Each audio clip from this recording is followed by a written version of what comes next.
WDIV Local 4 News Morning starts now.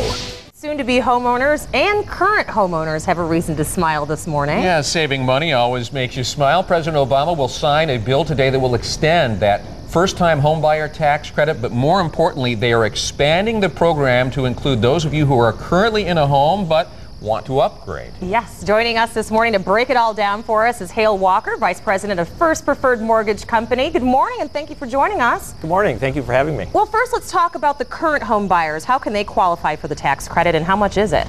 You know, this is probably one of the most exciting things for the state of Michigan, more so than in any other state in the union, I think, because of these opportunities. But an existing home buyer has the opportunity to take a $6,500 tax credit.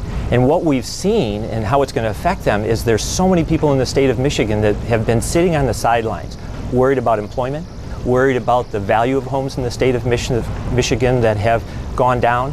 And I think what you're going to see is people are going to step from the sidelines and get very active in purchasing. Okay, but there are some things you need to have to qualify. I know one of the things is you need to have been in your current home at least 5 years, correct? What are some of the other benchmarks that we need to hit to be eligible? The benchmarks are exactly that. They've got to be in the home for 5 years. You're limited for an individual income of $125,000 and for a married couple, $250,000. So that expands, and that's an improvement over the previous credit also. All right, we should point out there was a typo in that graphic we had. It is 5 years, so you don't have to spend a decade and a half in your home. So a lot of people are eligible for this. And I understand that also members of the military that have been on active duty will have a bit longer to take advantage of this.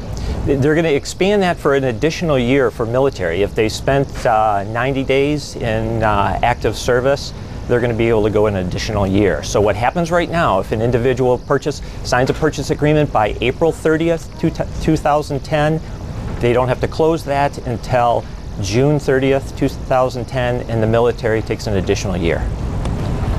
Now, Hale, in terms of the effectiveness of this, how many new home buyers has it really brought into the market? I saw a report that said really 4 out of 5 were going to buy a home anyway, and this is just an outright gift to them. Has it really spurred that much traffic?